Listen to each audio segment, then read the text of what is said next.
head, and there he goes. OPSE gonna clean him up. Olaf goes down. Everyone's just going to line up here for Lazzy. He's going to find himself the Quadra.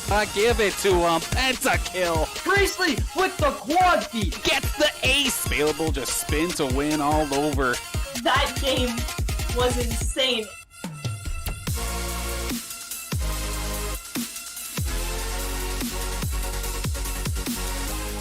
Welcome, Saints Nation. We have some playoff League of Legends coming right around the corner here for you. Of course, OPSE playoff season is now in effect, and we get to play an old foe that we just saw last week, of course, in the Conestoga Condors. My name's Dan Banner, also known as Mr. Danner. Who's joining me once again is Matt Avery. Matt, how are you doing? I'm doing good. Glad to see that Conestoga is in this playoffs and we get to go against them again. Maybe it'll be a good series we got ourselves in today. Absolutely, absolutely. And then it's going to be interesting considering you had just seen these players. How much have they really gotten the opportunity to switch things up forward here? And then very quickly, everybody get your predictions in the chat because, spoiler alert, this is going to be kind of funny. Of course, the very first prediction here for tonight's stream is Gnar going to get banned in the starting, or in game number 1? Spoiler alert, as we switch on over, yes, in fact, it did. Conestoga going to take it off the board. No Gnar or Kubra today. Yeah, it's going to be Samira and Anivia as well, with the first pick Skarner, which I believe is, if I'm not mistaken, we seen it last week too. Yeah, I think it was their jungler's picked, or is maybe another team I'm thinking of as a Skarner one trick. Oh, I know what you're talking about. It may not be necessarily a Skarner one trick, but we have been seeing Skarner get picked up a lot more often here in the last couple of weeks or so. And we're going to see Olaf Seraphine. I think it was Frizz that picked up the Seraphine during some matches last week. Looking to see if they keep that going forward here. And then, of course, yes, LKD, of course, on that Ezreal. I think he was basically playing Ezreal exclusively. Yeah, it's gonna be another quick one bot lane, that's for sure. It was, unless they can show a bit more strength with this Ezreal pick, I don't think it's gonna go anywhere like they did last time. But paired up with the Bard, I don't know how I feel generally about the combo, but Bard overall a good pick as a support right now. Of course, being able to roam pretty quickly, try to make plays, but otherwise, if you don't make the plays, you're just kind of a sitting duck. So, looking forward to seeing what their support player can end up doing here in this case. Of course, just to remind ourselves, actually, who is all on what position. We do have Nivra up in the top lane, Lunar Effect in the jungle, Pain in the mid lane, LKD or Long Kaidan in the AD carry role, and Sacred is the support. So, it's going to be Sacred playing that Bard. Yeah, and Senko's gonna pick up the Vayne here. Good pick for Lazzy. Had a really good performance over the last week in multiple series. On the picking into Skarner, definitely something you want to have to just shred through those tanks. The bans right now are more top lane focused. Going to be the Camille ban for Kubra and the Aatrox targeted towards Navera. I'm trying to think back to the matchup we did see them play last week, where I want to say it was mainly Shen duty for Cooper up in the top lane, but I could be wrong. There's so many League of Legends matches that I tend to mix up which one is which. But we are going to see final ban there. Volibear and Silas getting taken off in the insta-lock there for the Ornn. Yeah, a really basic top lane pick here. Nothing really bad into the Ornn. It's just a overall safe pick, especially with a team that's looking to go in like the Seraphine, Vayne, and Olaf. Makes sense. Then we get to see one more pick on the side of blue, where we going to see it is going to be the Shen going up against the Ornn. Now we get one more time forward on the side of Conestoga, and the pick for the final pick in theory could be a support, or it could be mid, depending on where that Seraphine is going. Yeah, the Conestoga pick here will be that mid lane, most likely going to be possibly a maybe like an Aurelia or something, or maybe the Victor. That works too into a Seraphine. Having a good range matchup and being able to pump out enough damage. We're gonna have to see if St. Clair's wanting to flex this Seraphine around anywhere. With it being a Victor now shown in the last 10 seconds of the draft. I mean, 90% of the time we usually see Frez's pick saved for last, so we're going to see if that's going to be the case instead. And no, it is going to be the support. It's going to be the Braum, kind of covered up by the Griffin wing there of our logo, but that is, of course, Braum in support for this time by, so it is going to be Seraphine mid lane with Frez piloting that one. Yeah, it's a really good draft coming up from St. Clair here, having a lot of good engage and CC. It's going to be good for the Vayne and Olaf. Having that Seraphine charm into the Ornn ulti, just going to be basically just a wombo combo, just everyone up in the air for 20 years if they land them properly. Right. With this OPSE playoff series, this is still best of 3. I almost thought it was best of 5 earlier, but we're not in that stage just yet. Still in the opening stages of these playoffs, of course. And then, depending on how our Saints do, we'll probably see them again tomorrow with some more League of Legends action, but we'll have to get there when we get there, of course. And it's going to be a brief moment as they're going to be going through Champ Select one more time, but through the client itself, just to get the confirmation as to where all these champions are going. But I'll give the teams credit to that there is no real question with the way this has been drafted, where everybody's going. Yeah, it's not a three picks in the first phase, and it's just going. It could go anywhere this time. It's pretty solid, and everyone knows where they're going, what's being played. You know, you're not gonna have a Skarner top and Shen jungle or anything like that, so pretty basic stuff coming through. Yeah, absolutely. Now we're going to very quickly here. Actually, they're already in progress of doing it through the client as well. Just going to quickly let you all see that just to confirm, of course. Of course, we mentioned our opposition for the side of Conestoga College, but of course our hometown squad. For those who don't know, we have Kubra 3 up in the top lane. We have Active Force in the jungle, Brez in the mid lane, Lazi on AD carry, and Miensfo, the best bodyguard, and A on support. Yeah, it's a good comp coming out on both sides, though. Yeah, so I'm just thinking about it. So, Lassie getting more and more comfortable with the season as it's been going on. Like, he's been flashing out that Vayne more often as of late. And I feel like that's the kind of champion you pick when you just know, like, okay, I'm here to carry, and I can outmaneuver absolutely everything you do.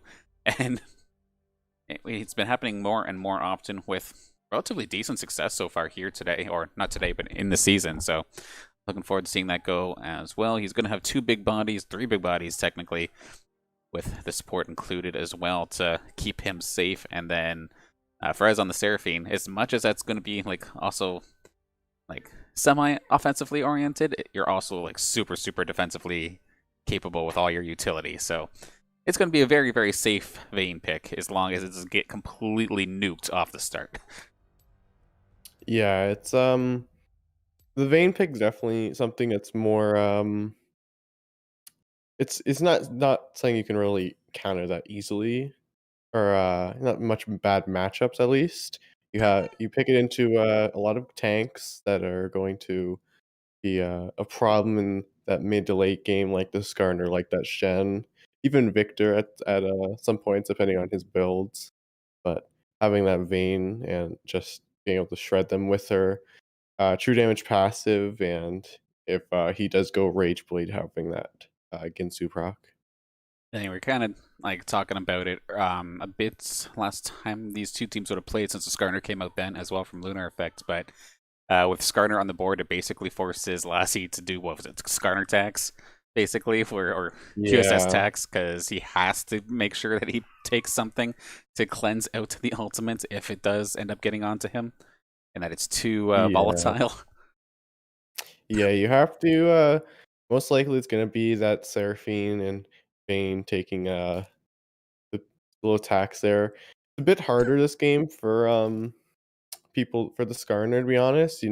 Only 2 members really have to pay that tax. He's not gonna go in there and ult the ore in the middle of a team fight, or No. even if he has Braum, he has his shield that can just block 90% of the damage, and Olaf has his own immunities with his Ragnarok. But overall, it's a really, solid picks on the side of St. Clair, just into the Skarner, just denying majority of it. It's just only 2 people who really have to pay it. Even then, Seraphine can just go that hourglass and cancel it before it goes off.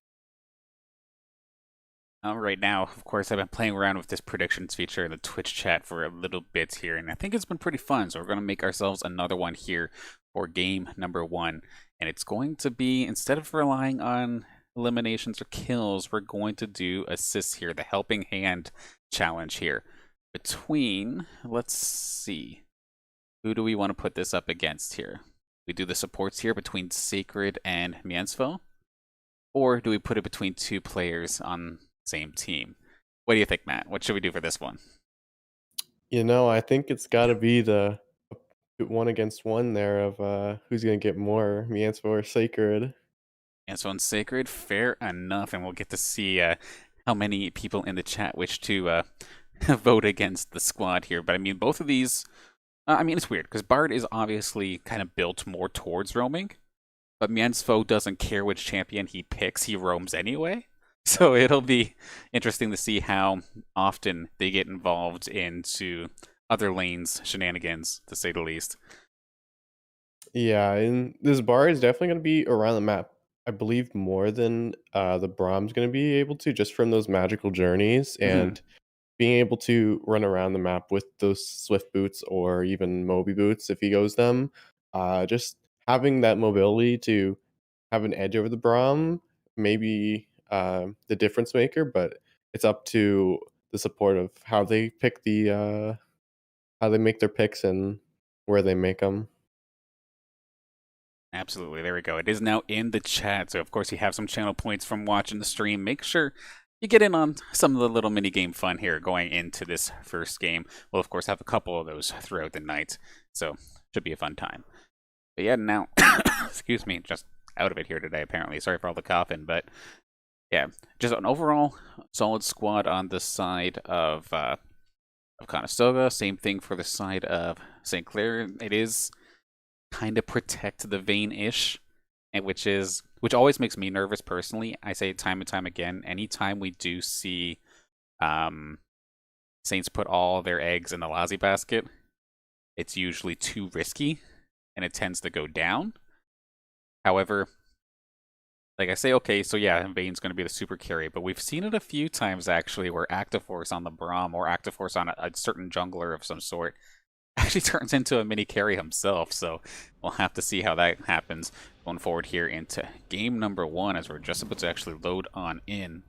The game right around the corner. Thank you for sticking with us for our pregame, but it's now time to get into the action. Teams are loading in. Let's hit the rift.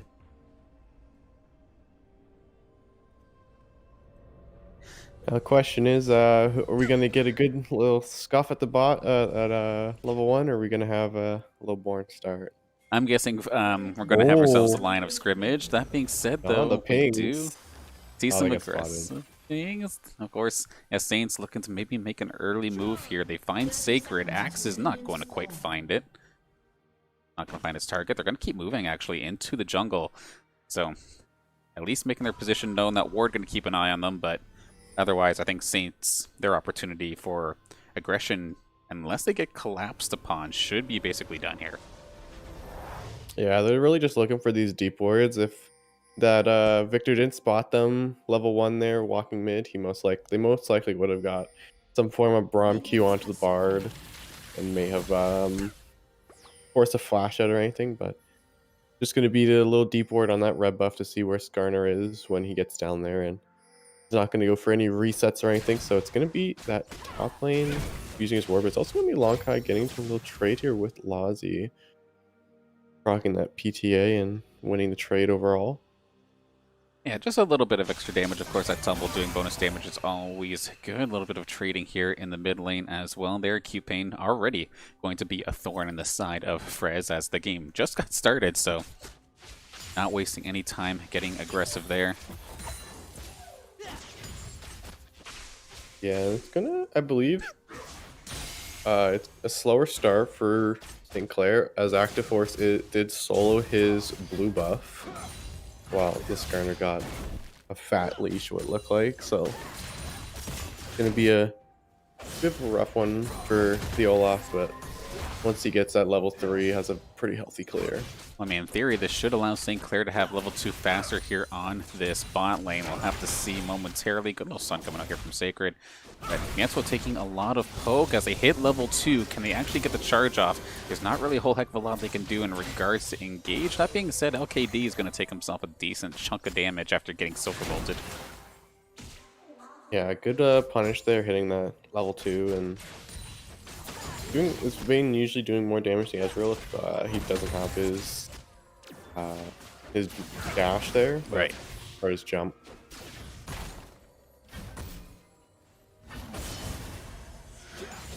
Top wave looking like it's gonna crash pretty hard as Cooper's having a little bit of a rough time keeping up with the Shen. Yeah, and then looking at the bot lane further, other than the snowball really coming out of Mietzo's Braum, there wasn't really anything that either side of the bot lane can really do in regards to like a hard engage. So a much quieter start compared to what we're normally seeing, whether it was Mietzo on the Alistair or the Leona, and they just dive in really hard. But in the meantime, we do have ourselves a trip up to the top lane. Active Force looking to possibly cut off Never. Got to pick his axe back up so he can do it one more time. And that's a lot of damage. Okay, Kubra, first blood.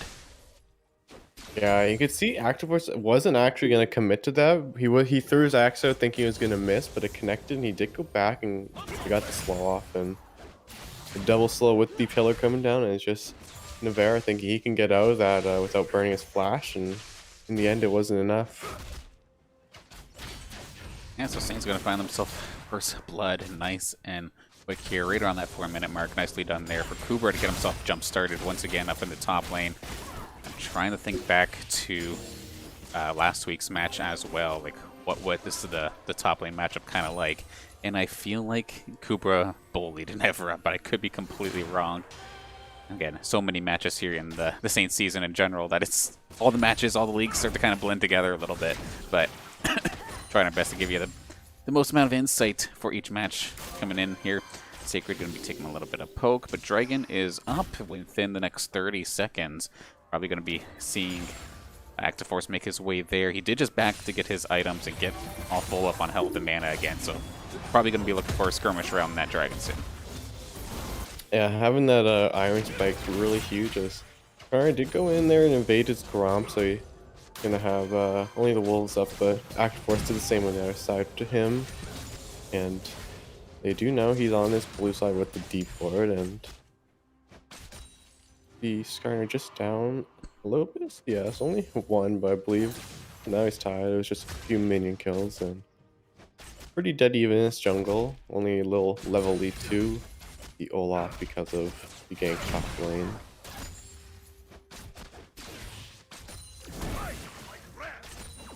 Fair enough. Mietzo just going to pop that shield and just face tank this apparently. Well, since they pushed that lane, it is going to allow the bot lane to go assist Active Force actually.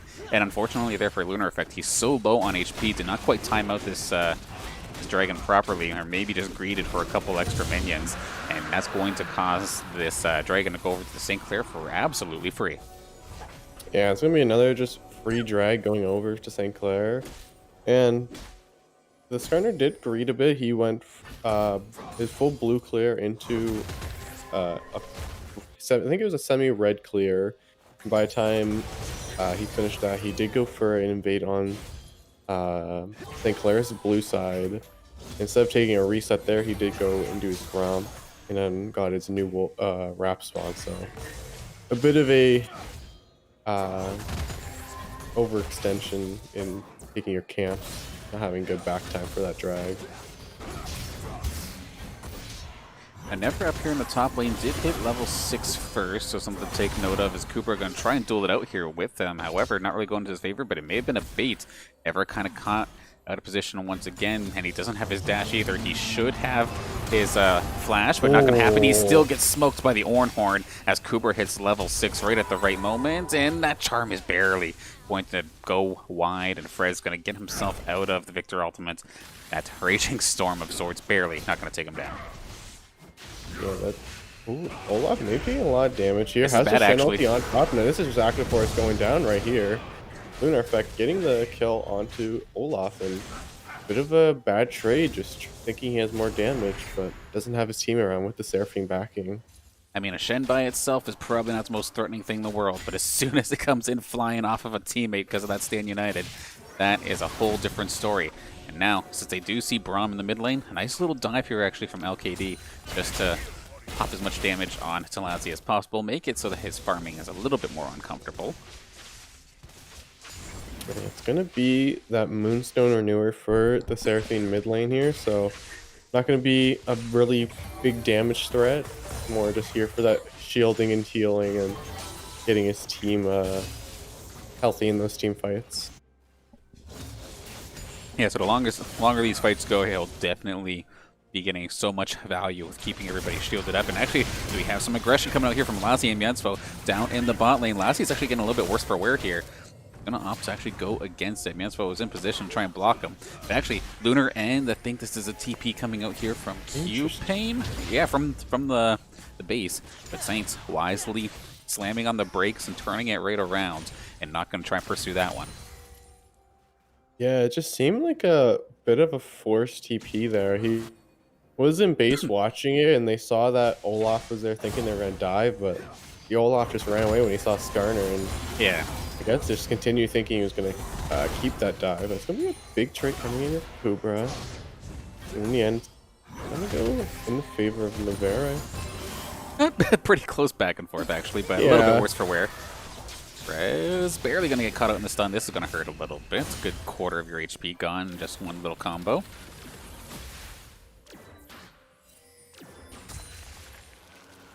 Gonna be a little wards clearing out in this hot river, just getting all that vision St. Clair put up and getting into the red, but St. Clair not gonna be able to finish the war, and it's gonna be complete darkness in that river. Cooper doing a bit damage here.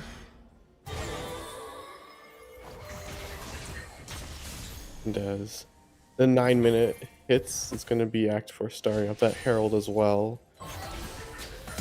And okay, Q-Pain, he's just going to straight up flash for it. All right, takes care of Frez nice and quick all by himself. Nice solo kill from Q-Pain. I didn't even realize that Frez is so low. He just flash Q ulted him and he just was dead. And Active Force has to be careful, but looking like Q-Pain's just going to go for a reset. It's going to be the Herald taken from St. Clair as he goes to invade this blue top jungle. Yeah, hovering near that top side, he is going to be on a collision course here with Lunar Effect if he is not careful. And now that Q-Pain was able to get that elimination and an assist earlier in the game, does have, I think, the Blasting Wand available. So he's going to be hitting a little bit harder, but still not too crazy as of yet. Unless your Frez down to like half, he can probably combo you to halfway now. Dragging around the corner as well. Yeah, and Frez still hasn't used his TP yet, so he does have that advantage over Q-Pain if a fight ever does break out. Most likely one will break out in the next few minutes or seconds actually as Drake spawns in. Does not have Victor ult or the flash as the side of Conestoga is going to start up the drag. The TP coming in from the Ornn. Frez is in a little bit bad spot. Lunar Effect going in. The top of Active Force. That's going to be Navera on top. Lozzie going in. It's going to be Lozzie getting the kill. And it's actually going to be Ornn coming in from the top, just getting a kill onto the bar. Braum taking the kill on Ezreal. It's just going to be Cooper 1v1ing everyone up here. Getting a little bit too low here. Seraphine coming in for the shields and heals. Drag just going over to St. Clair. It is nicely done in general. The split attack coming from the side of Conestoga College really did not go in their favor. It felt like they weren't able to really get their footing. And then Lunar Effect like dove into the fight. We're going to see Q-Pain probably go down. Okay, no, nice stun. He should be able to get out of this just fine. But we've seen like Q-Pain was stuck on the top. Lunar Effect dove in. And the only person he would have been able to ult is a Ragnarok Olaf, which you can't touch anyway. So he could not get any effects. Like you can see right now in the left-hand side there, he still has his ultimate. He didn't get to use it at all. So half the power of that Skarner pick just went completely to waste there in that team fight. And when you see Lassie flashing walls going in solo, you know he's comfortable. He's going to be able to pick himself up one more kill and then an additional assist. As Miensfo, here we are having ourselves the helping hand prediction challenge, and he's getting himself actual kills here. So kind of funny to start things off, but overall, a good start here for St. Clair. They get themselves a small lead, but I'll give credit to Conestoga. They're hanging on tight for the start of this first game. It's going to be a gang on Navarre again. Not having the best of a game here on the Shen, being 0-3 and down about 40 CS now on against this Ornn. They're just going to hard shove the wave in and try and get that demolish off to drop Herald. And it looks like they're going to push the Shen off. They do have 3 people rotating to this top side. Of course, taking about half his health, and if he's not careful, he's going to get taunted up. It's actually just going to be Navarre just getting one-shot by the Olaf, Ornn going in, and he's just going to get the kill onto Lunar here if he's not stunned for long. The flash killing him with the Cinderhulk. There's actually a fight down his bot lane. Sacred's going low, but there's actually a lot going down to the Ezreal ulti as well as the Braum going down a few seconds. And it's going to be Q-Pain dying on the top side. That's a 3 for 2. Or that's a good 3 for 3, trading even in the bot side. Okay, LKD, that snipe there on Talazi just saved Sacred's life, and was able to turn that into a double kill for LKD. That's actually huge right now for Conestoga. Gets that Ezreal firing on all cylinders as best as possible, and sure, Q-Pain did go down in that fight as well, but he did not go down empty-handed. That being said, though, that's 2 turrets, nice and quick there for St. Clair up in the top lane, as Shelly had some fun up there. Of course, the Rift Herald doing a bunch of damage to the turrets. So a bit of an odd trade, or sure. Side of Conestoga got themselves on the board, at least in regards to kills, but things get a couple kills as well, a couple turrets. So still profit for St. Clair.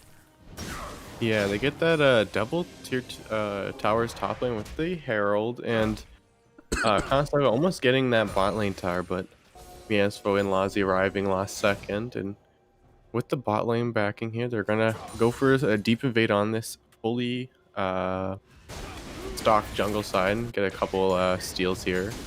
Blue going over to Q-Pain in the top side. Or he's not carefully, may run straight into Miensfo, and he's gonna face check Miensfo, having a low level advantage, doing some damage, but he has Active Force right behind him. But Q-Pain's there as well. It's gonna be a Ragnarok pop. Sacred's going out. He's going to chase Sacred. It's going to be the Bard ulti on top, but he still has Ragnarok and he's not able to do anything. It's going to be an unfortunate timing on Cooper's ulti. A 2-man knockup, and it's going to be the Seraphine coming from behind onto the side of Conestoga, and it's going to be 3 for nothing.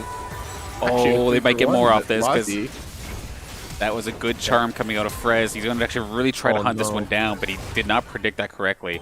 So Q-Pain going to hang on by a thread. That last little laser beam. Oh. Can we just talk about how accurate he's been so far? 2 for 2 with those snipes. Nicely done there from LKD, but he very well might still go down. He is going to get chopped. Blazing it on the score feed, but he's going to be seeing gray for now after Active Force going to be taking him down there. Yeah, that's a really good knockup there on the blind side of the wall from Kubra. Really, it looked like it was going to be a rough fight there for St. Clair, as Kubra did miss his ulti on the 2 immune targets in Sacred and Q-Pain, I believe. Right as it came out of his stopwatch or whatnot, though, it did actually make contact and knocked him up for just a second. Or at least one of the targets. Yeah, I hit him and then he hit a double knockup with his E, so I was able to. But on the bottom side of the map, Lazi did lose that 1v1 to LKD, and in the end, it was I believe, a 4 for 2. So only 4K behind, but not winning these team fights that well. It's going to be drag spawning here as they're looking just to trade Soul Dragon point here for a Herald.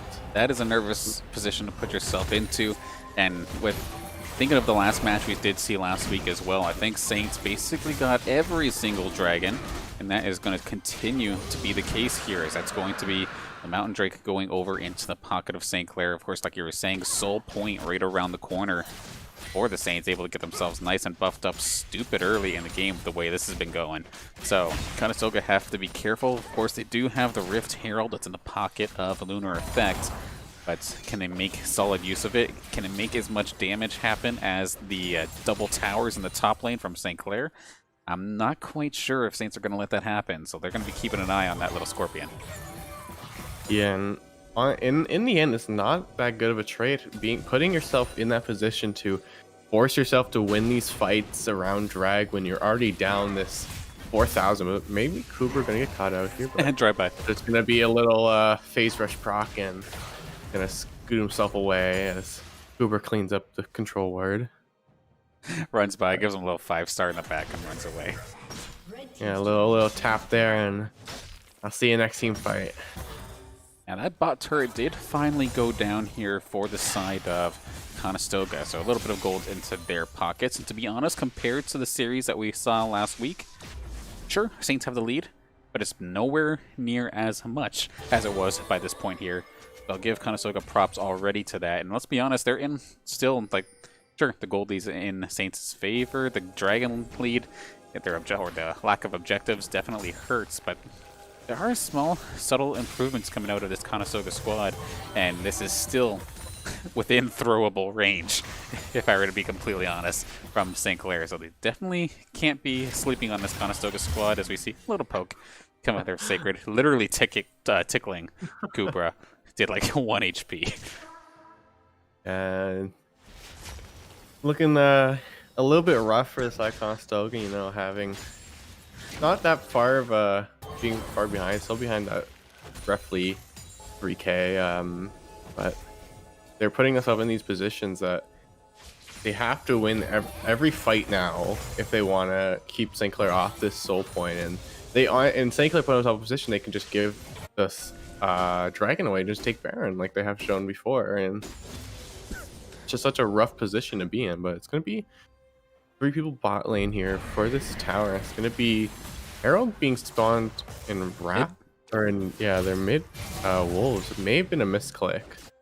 Well, I mean, taking a look at it, there's quite a few members of Conestoga here alongside LKD to try and let Shelly push on through. And yeah, they're actually just going to go with it. This is going to be the engagement coming out here from Kruber and the rest of St. Clair. We do see Active Force. He's going to just eat that ulti for free, take absolutely no damage. They're going to jump onto Q-Pain right after that, as it's going to be Active Force just tearing through everybody. And that's not even the main hyper carry. Active Force is going to get frozen, but that's A-okay. Now Lassie has finally shown up to the fight. This long-range stun going to find its contact, and they're just going to just smile and wave at each other there. That being said, though, LKD still managed to sneak himself another kill. Was that a snipe? I have no idea. I didn't see how exactly it happened, but Active Force and Frez is going to be the casualties for St. Clair, but overall 3 for 2 plus turret for, or a turret on each side, rather, because Shelly did actually beat up that mid turret on the Saint side. Yeah, it's a questionable game, that's for sure. Slowly just kind of losing to themselves at this point for Conestoga. They're just taking these, in a sense, bad trades as overextended for that tower. Herald would have killed it either way, so them pushing up that 4 members just wasn't the best idea. But it's gonna be Crossfire just finishing, I believe, on the Shen, so only getting his ultimate item now. It's gonna be the Dustblade finished on LKD now as well. Yeah, this one's going to rest in the hands of LKD, I do feel like, because Q-Pain, he did have a fantastic start to the game, getting himself on the board a couple times, but ever since then, it feels like he's just been kind of getting caught out. That being said, LKD just manages to keep himself safe. He's not getting popped. You do see the ults coming out actually from the Bard. Q-Pain and Sacred going to take the trip. and they're going to go face first up against an Olaf. This could be a bad time here. Let's see what happens on the side of Nevra. He actually dove right onto Frez. It was a good, not Frez, that would have been last he took down. And we see a massive Horn coming out here from Kubra. Sacred going to get out by a Fred. That cannot be said for Lunar Effect, however. Going to be taken down, but again, LKD from the side. He keeps getting these extra little snipes, making these trades that much better. And a good true shot barrage as well, going through multiple members of the St. Clair squad. And like, sure, that looked dominating for the side of St. Clair, but in all honesty, that was just a 1-for-1, and Dragon could go into the hands of Conestoga now, and they get to breathe for at least another 4 minutes. Yeah, it's going to be Octoforce trying to get in here to maybe get a steal. They don't have their jungle, so yeah, it's going to be a smite fight, but it's just going to go over to Conestoga here. They're getting a bit healthy from the Seraphine, and they're looking to maybe catch off Blankai. He has a little dash to get over the wall. It's going to be a disengage and make it that 1-for-1, and Blankai really keeping Conestoga in this game. These little snipes have been absolutely fantastic for him so far. Like, the team fight thinks it's done. Nope, never mind. Let's even this up a little bit. And we've been finding pick after pick, so he's definitely making his mark known. He's got 6 kills already. He's going to be doing a boatload of damage. He's way more farmed than Lassie as well in that bot lane, so LKD going to be trying to put the team on his back here as long as he can keep himself safe. We do have True Shot Barrage going through multiple members of St. Clair, actually. Good call-outs from the squad and good shot for LKD, but it's going to deny any thoughts about maybe a Baron attempt from St. Clair, especially since the rest of Conestoga are there. Yeah, just a little quick ulti check as it's really low cooldown with the CDR, so right. Let's check on it, see what's happening over here, and a few members that are waiting in bushes. Gonna be a little war clear here from the side of Conestoga in that control. Still down that 5k on the side of Conestoga, so they're gonna look for Q-Pain here. Just stop, and he's just gonna get the Shen ulti, but the Seraphine ulti missing, just gonna get run down. But is this a bit of an overextension? Maybe not, as that's a lot of damage. I mean, it blues 2 of the ultimates out of St. Clair, but yeah, that's still a good kill onto Q-Pain, and now the squishy members of St. Clair can feel at least a little bit more comfortable. True Shot Barrage going to be completely face tanked by Frez, so he's going to take himself down to about half HP, and he's in a bit of an awkward spot. Saints are kind of hemming high what they want to do, but they're going to try and battle this out anyway here. The ult coming out here from Sacred going to slow things down just a second. Kubra going to bring out the Ornhorn, is basically dueling LKD by himself. Huge play from Kubra to take down the one member who was actually doing superb on the side of Conestoga, and that is going to be almost an ace. 4 players down on the side of Conestoga. Only the lone Scorpion, only Lunar Effect left to go here, and he's just going to opt to take some jungle because there's not much he can do. Saints are going to have themselves an under 25-minute Baron. Yeah, and that's a really good flank from Kubra there. While that fight was engaging, they had a deep ward on that Wolves bush and just easily got in there onto... Oh, it's going to be Ragnarok popping here. Q-Pain maybe going to get the kill. It's going to be the shutdown of 600 going to Q-Pain on active force. A little bit of an overstay from him to get some camps there, but yeah, in the end, just a low gold in the pocket. I feel like it is in a St. Clair game if we don't see at least one of the members have a very questionable backing position, and Active Force is going to take the crown for that one this time by passing that shutdown going over to Q-Pain, which is good considering he was having himself a bit of a cold streak here in this this mid game, but getting a nice shutdown to keep him going is definitely fantastic. But then this is exactly what I was saying here. Lassie is going to be the obvious hyper carry in this game, but that Olaf has 7 kills and 9 assists.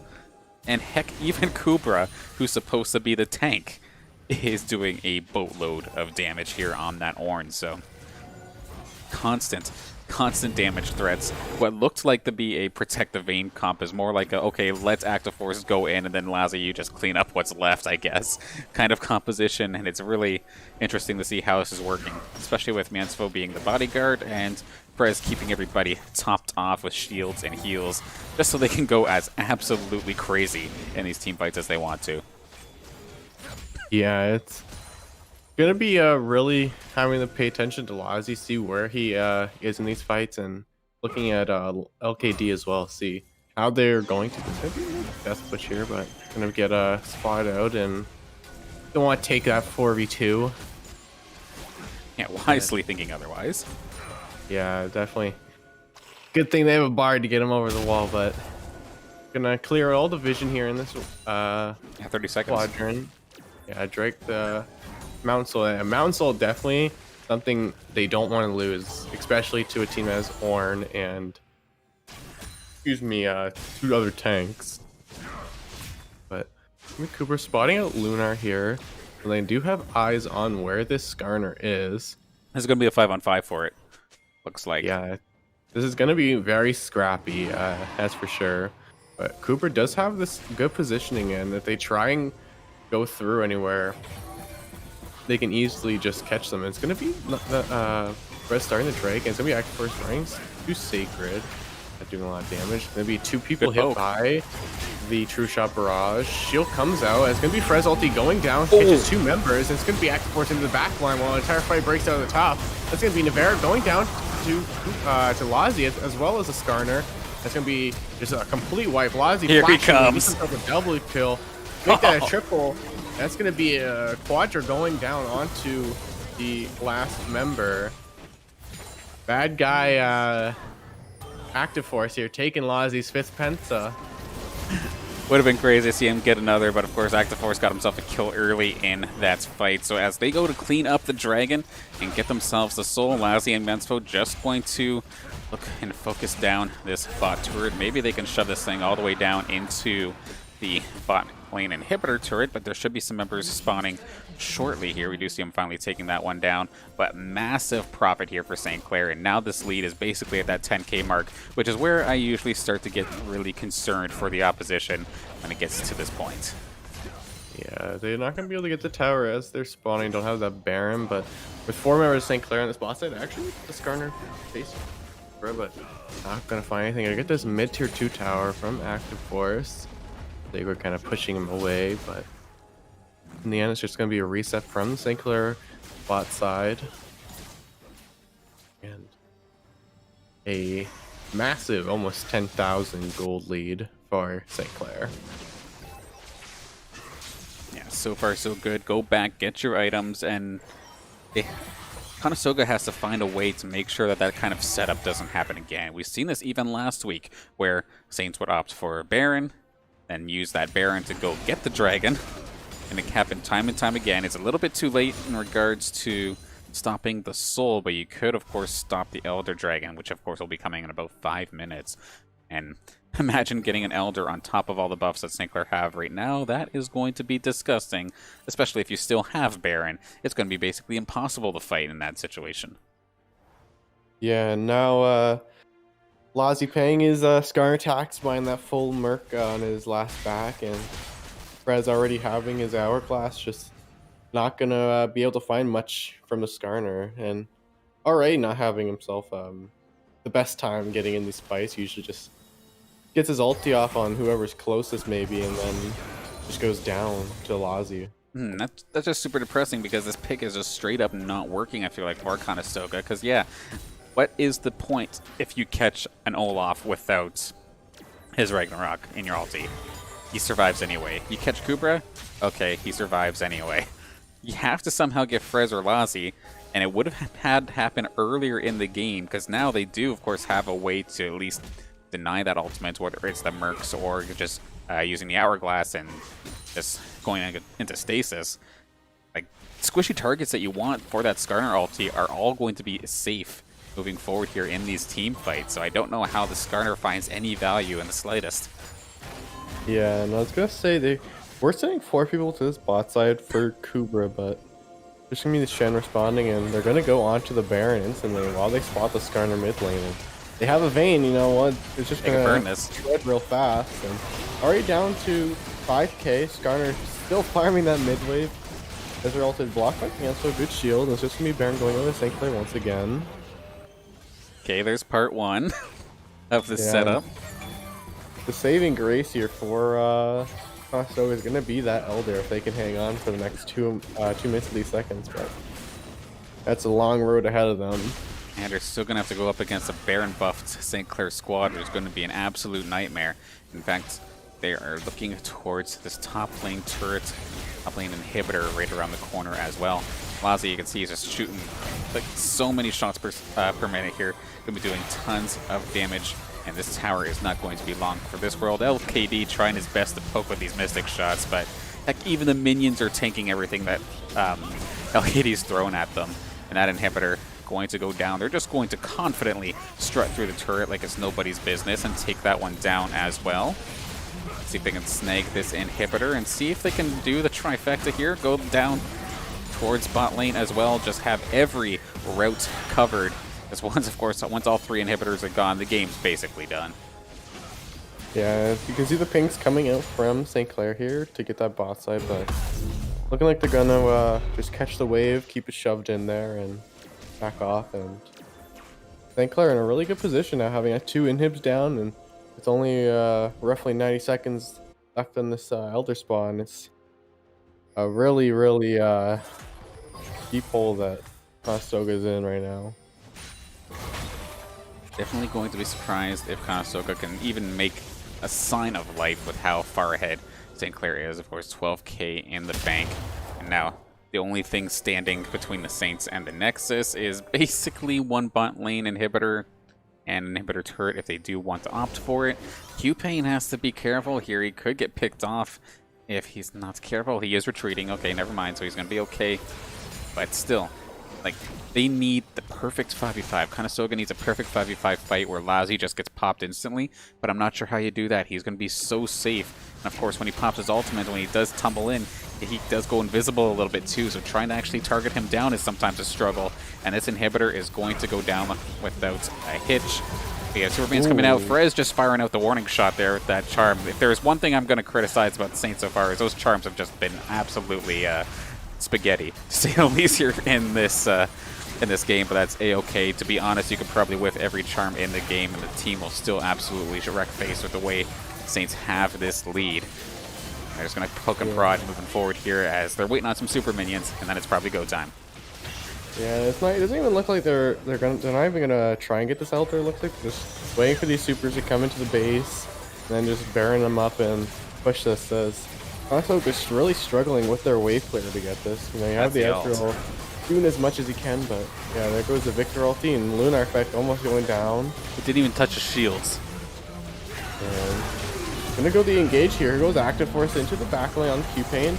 It's gonna be the 3-man knockup, and it's actually just gonna be them going to the back of the line. The Skarner ulti going on for Braum. He finally got down. There goes Lazi's ulti into the double kill. Make it Cooper getting the kill. They're not gonna be a triple. But Lunar effect leaving the game means it's already open, and that's gonna be a Cooper on godlike. Win going over St. Clair.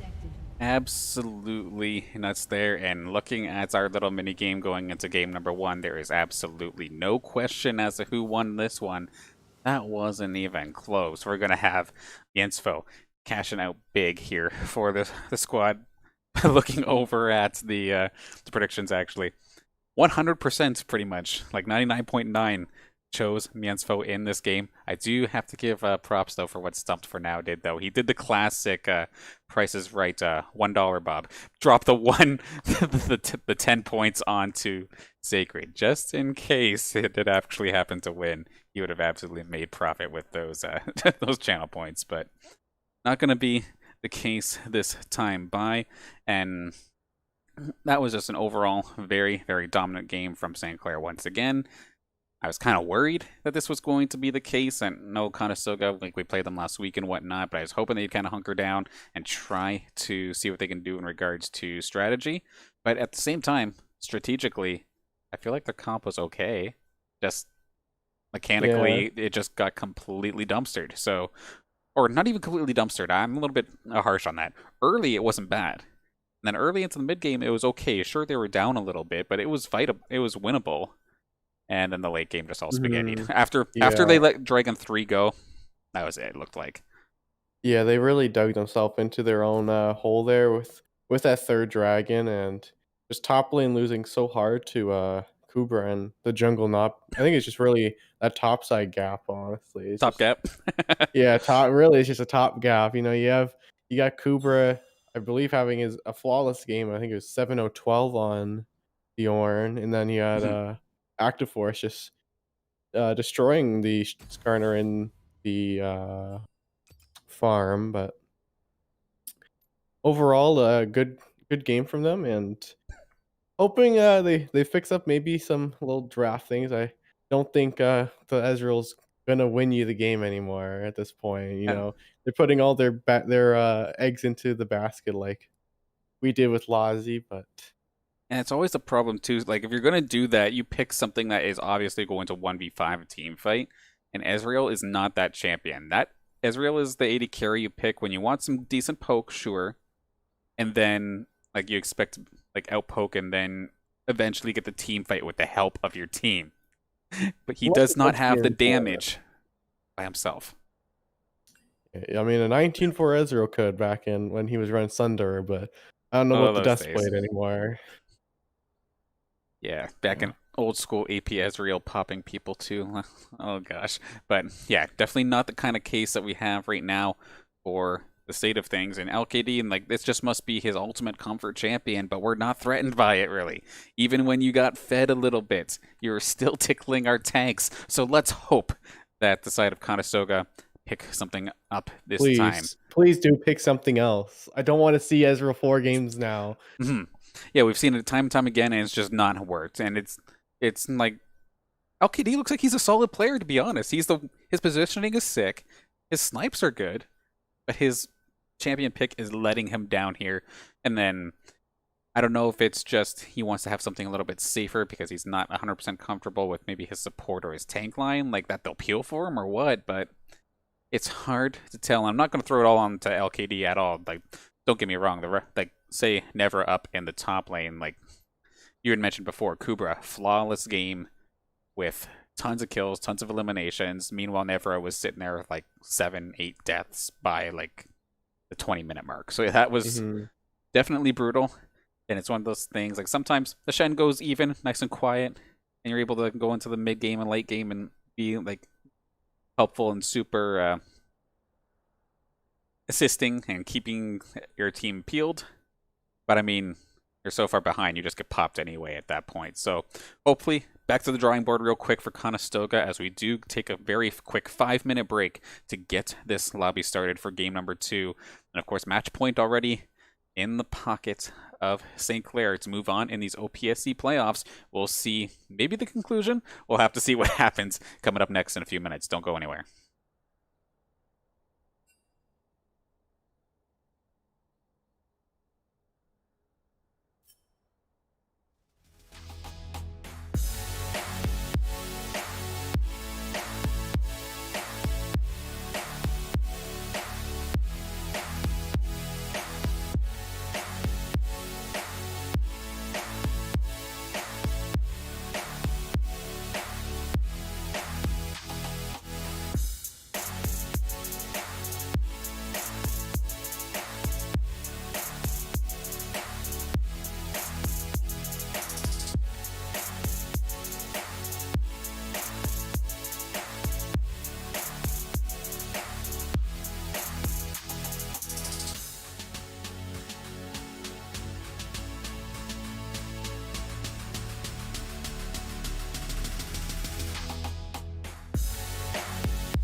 Of course, if you've not done so already, be sure to follow us here on the Saints Gaming CA Twitch channel.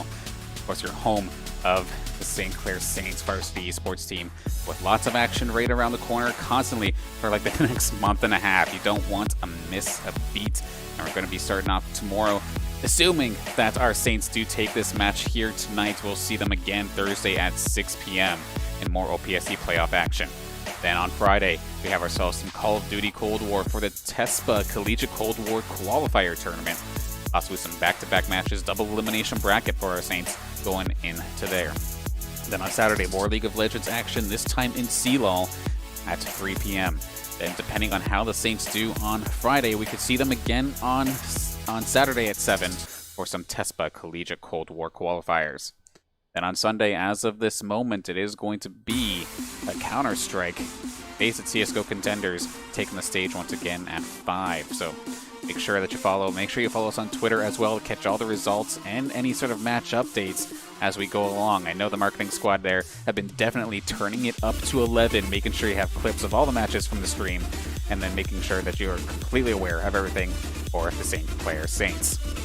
While we get ready for the lobby for game number 2, also with your channel points, is the Vayne going to get banned from St. Clair this time by? Lozzie had himself a solid game, but I'm not 100% sure if it's ban-worthy. So if you want to take a gamble with those points, be sure to go into the Twitch chat and try to cash out a bit. Not literally. Of course, it's just imaginary channel points. But you know what I mean. Have some fun with it. We'll get ready for game 2 within the next minute or two. Don't go anywhere.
his head, and there he goes. Abyss gonna clean him up. Olaf goes down. Everyone's just going to line up here for Lazzy. He's going to find himself the Quadra.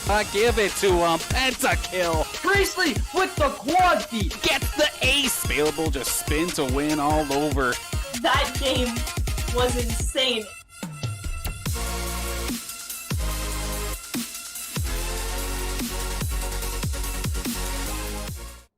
And welcome back, Saints, to today's match against Conestoga Condors. We are into the draft now. After game one's pretty dominating win, I'd say so. And it's looking bands are going to be pretty close to they were first game, with that Katarina Thresh and Skarner coming out for Saints, and Udyr, Olaf, and Anivia coming out for Conestoga with the Kaisa first pick. Okay, pretty standard stuff coming out here for St. Clair. So now anybody who said that there would be a Vayne ban, yeah, probably just got dinked on. So unfortunate for you, but an interesting choice for St. Clair. Like, they banned the Skarner. Why? It was useless last game. I don't know why you just spend the ban on it, unless you're just literally trying to give Lunar Effect a heart attack. Like, I don't know what you're exactly trying to do here. The Senna going to be the pick for LKD, and we were just talking about it in the break. This means if this is the standard 80 carry Senna, for once there's no Ezreal. Thank goodness for this side of Conestoga Condors, because that pick was just not working for them. And at least the Senna has some sort of late game potential. Yeah, and Senna right now is just becoming such a meta pick, and they're actually going to take the Seraphine away from St. Clair. I feel like is probably going to go into that bot lane support alongside the Senna. I don't think Q-Pain would be playing it, but he may prove me wrong with it. He does seem like more of an assassin-y kind of burst mage kind of player, but you never know. Of course, taking that away from Frez, which, I mean, Frez last game, he had himself a quiet game, but that's kind of what happens when you play Seraphine. The big standout thing is obviously the charm and whatnot, as well as those gigantic shields, of course, that do come out. And we've got ourselves a bit of a front line here. We do see Galio, which could, of course, be basically anywhere on the map. But then when you get the Camille, is this going to be a Kubra Camille for the first time we've seen in at least a little while? Give him a little bit of hyper carry potential, but granted, this guy was carrying on tanks, so let alone an actual carry. Looking forward to seeing this one. Yeah, it's most likely going to be Galio in that bot lane alongside the Kaisa rather than mid lane. Camille, a really solid pick, and it's going to be the Shen going back for Navera. Wasn't the best game for him on Shen last time versus the Ornn, but I have to see. It's going to be the Rel ban coming through, so I believe this Galio is going mid lane rather than support. Would be interesting moving on forward here. Still got, of course, another ban on each side. Going to target the mid lane this time. It's going to be not LKD, but it's going to why am I pulling a blank here for the side? I've got Conestoga's mid lane. Whoopsie, that's going to be Q-Pain. That's what we're saying. We're going to target Q-Pain's Victor, get that out of dodge real quick. The Alistar are going to go down as well, so they're heavily targeting that support side of things, assuming that this is going to be the Galio mid lane, like you're saying.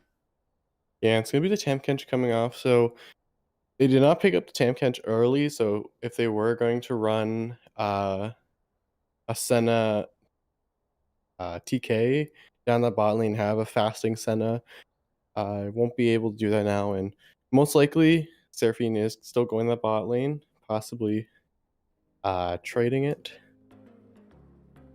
Is that what we call it, a fasting Senna? When they let the Tamkench carry, or not carry, but farm?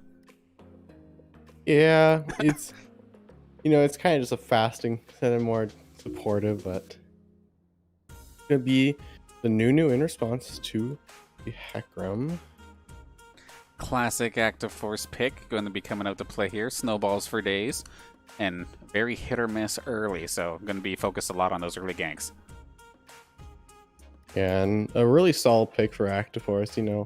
Just always having a good game on Nunu for the most part. We'll see what it's going to be. It's actually going to be the Galio mid. They're going to opt for Leona. All right. I mean, they banned away all of these supports, but it doesn't matter. There's still the Leona, which is basically one of Miansfo's like supporting mains, I would say. So he's not going to feel uncomfortable here in the slightest moving into game number 2. And I have to see what they're gonna opt for. If they're gonna swap that Seraphine mid and take a support here, it's gonna be Seraphine bot with the Rumble coming out for that mid lane. Honestly, haven't seen Rumble in a good little while, but of course, was always just solid overall. The Equalizer is just too good of an ultimate to really pass up on, but haven't really seen him a whole heck of a lot. How come? Yeah, Rumble's really fallen off on that pick, and definitely both in mid and top. Just as there's better picks coming through in majority of the lanes, he's what it looks like from what I see is that the mid lane does play a bit of Rumble when he doesn't get his one trick of that Katarina, but gonna have to see how it works out into the, I believe it was Galio for the mid lane. Yeah, in theory, this should be the Galio mid lane. Okay, we kind of froze up there for a second. There we go. Now we're back in business. But yeah, so for sure, it's going to be Camille for Kubra on the side of St. Clair. Ever going to be picking up the Shen. So yeah, that is probably going to be Q-Pain mid lane Rumble. I haven't seen Rumble in a long time, let alone a mid lane Rumble. I feel like I've seen that even less. So it's kind of interesting from the side of Conestoga, but I'm still not 100% sold on it. I'd love to be proved wrong, however. Yeah, and it feels like it's gonna be a bit of a bully into that Galio early levels. On the bright side, the Galio does get a bit of a magic shield from his W passive, so Right.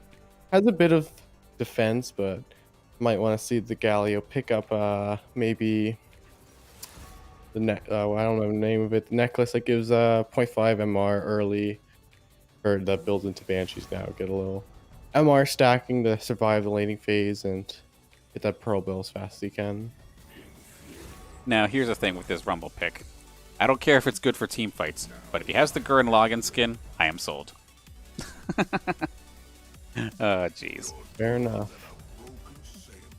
Well, have to see. Love that skin. But anyway, going into this, yeah, so pretty standard all around. No real big swerves with how this is going to be shaping up. It's going to be another situation where you gave Kubra the opportunity to play a bit of a lane bully into maybe like mid-game to late-game kind of carry situation. Frez is just going to be absolutely like taking up a storm, basically a secondary support, but still with a little bit of damage for himself too, don't get me wrong. Lazi, the later this game goes, it may not be Vayne levels of carry, but it's still going to be good. Miansfo is probably going to leave bot lane at level 3, and then he'll probably be just buddy-buddy with Active Force there in the jungler, making round trips across all of Summoner's Rift, just ganking every lane possible, considering pretty much other than the mid lane, I think every one of these lanes from Saints should probably win, at least from my guess. Yeah, for the most part, it's looking like this bot lane. It may trade even unless Miansfo and Lazi do get a bit aggressive onto the Senna. He does have that extra range over the Kaisa, so will be a bit of a tough one. But Galio into Rumble is I'm gonna say it's more Rumble favored with assuming he goes Comet and starts that flamethrower level 1. Maybe a bit of a hard one for Frez, but I believe is this the first game Frez has played of Galio this season? I want to say yes, but I could be wrong. I feel like Galio, with the way the meta is right here, right now, though, is one of those must-learn kind of champions, just in case it does escape the pick ban phase. Just having the... It's not even that he's like super like high damage dealing, but just, of course, anything with a global is just instantly good. So basically being dive in wherever the team fight happens is just too good to pass up on, while being an absolute beast in the front line as well. And that taunt, the AoE taunt, is always just sick. But yeah. Last time, I believe last time I saw it on the side, I think there was that Galio in support role for Miansfo. Yeah. So easy little pickup here for St. Clair. Get that Camille Galio. They picked up Camille early as they did ban it out from Kubra last game in that first round or second round when they were saving their top lane pick. So must be a little bit scared of it, or believe Navarra just doesn't win the lane into it. Have to see how that goes.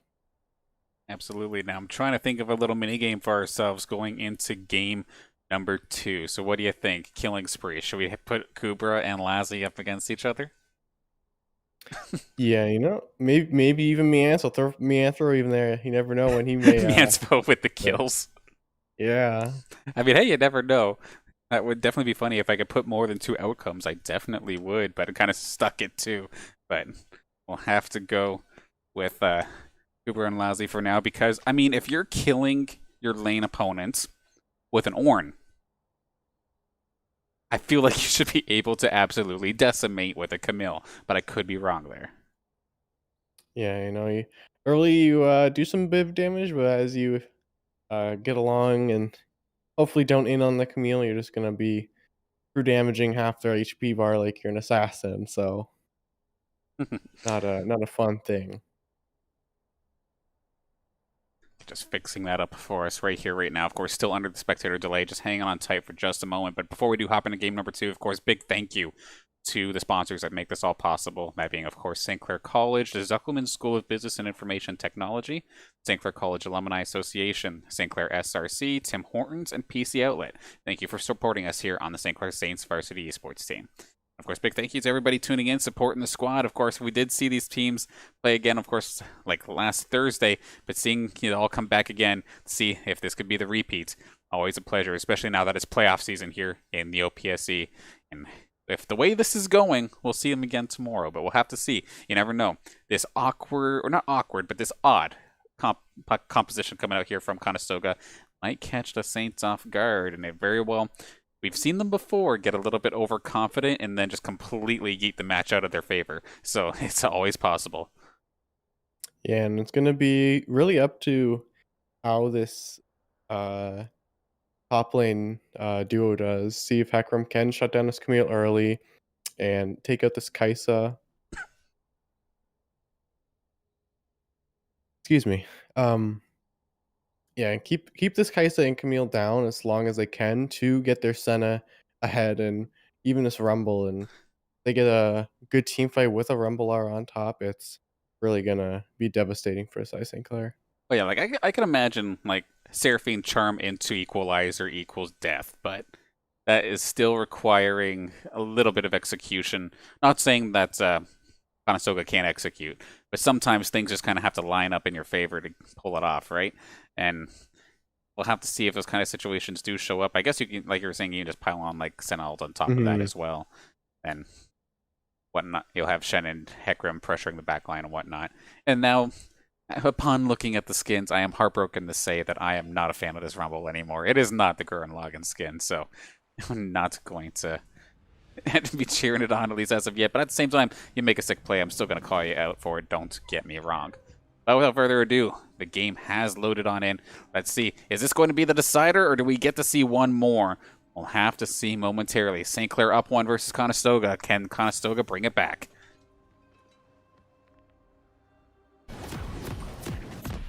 I'm really hoping someone invades one of these days. Well, I think last game is the closest we've had in a long time. Yeah, just poking around and dropping a ward, but it's crazy because we were spoiled with level 1 shenanigans to start off the season, but then this last little bit has been very, very quiet, consistently just being like lines of scrimmages across the river, just 5-pointing it, and no real action.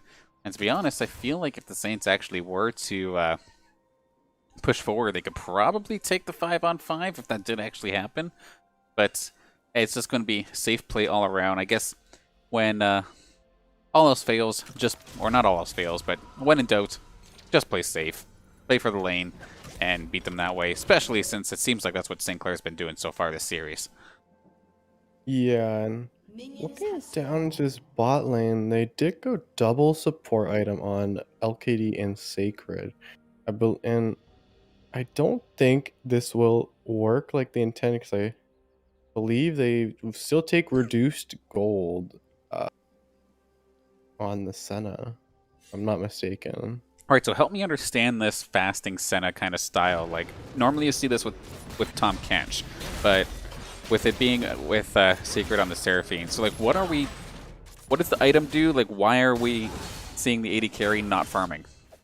It's really just meant to keep the Senna healthy and in that supportive role almost. Have a little bit of a safer lane, you know, have the Tam Kench go up to get those CS for her in those lanes that she'll most likely just lose out in and be outpoked. But oh, a little gank down is balling from Active Force, but looked like Conestoga was scouting it out a bit and not able to find it. But We've seen Active Force try some level 2 stuff before, but at least going to get shut down this time by Kruber. Going to get himself a nice quick level 2. Goodbye to half of your HP, just like that. Nevra, I hope you weren't looking for a comfortable lane. And actually back down here in the bottom. Oh my god, LKD just nearly got popped. That Ignite is going to do it. Never mind, Flash. One more auto attack. Lazzy, first blood. yeah, Lazzy really wanted that first blood. Burned his Flash there, even though the Ignite would have got it. A bit greedy on his part, but a bit of a miss. Like for LKD, was expecting the cleanse to come out, or the Q from Vance would come out sooner on that Leona, but he held it and kept it for when he did burn that cleanse, and it worked out in his favor. It would be Fred's taking a bit of damage. Like I said, that flamethrower doing some damage to him, and definitely could be a bit more devastating if he didn't have that magic shield. Right, you were saying early on, Frez might have himself at least a little bit of a tough time up against this Rumble from Q-Pain, especially if Lunar Effect wants them to come make a play. But Q-Pain not going to let them. However, he sees a flank coming in. He's going to try and push Cooper aside and get themselves out of dodge. Can Lunar Effect get out with both of his buffs intact? Good Flame Spitter coming out here from Q-Pain, but he's not going to be able to get the kill. It is going to end up going down as Cooper finds himself one kill on the board right away. And how about that, of course, prediction for game number 2 is the killing spree between Kubra and Lazzy, and both of them have a kill already before 4 minutes. Yeah, and they were really looking for Q-Pain there, and they were like, oh hey, a horse is in this push with no flash. Let's go for it. But it's going to be Active Force come back in for a regank, and he's in that overheating stage, so he's not able to do anything. He's going to get rooted up, and it's going to be potentially a trade kill. Oh, just barely. Minions actually going to trade it back, and it's going to be a 1-for-1 inside Q-Pain. Good little trade there. I think Miansfo might have accidentally baited Fries a little bit there. He wanted to get involved, get some assist gold for himself by getting a part of that kill, but he was very, very late to the engage, and by waiting just that little bit longer, Frez didn't end up taking maybe one more auto attack or a couple more minions more than he was expecting. Does go down, so the 1-for-1 successful for Q-Pain considering the situation, but Kubra actually getting fought back a little bit here. Lots of minion damage coming his way as well. So Nevra may have had a rough game 1, but not done yet.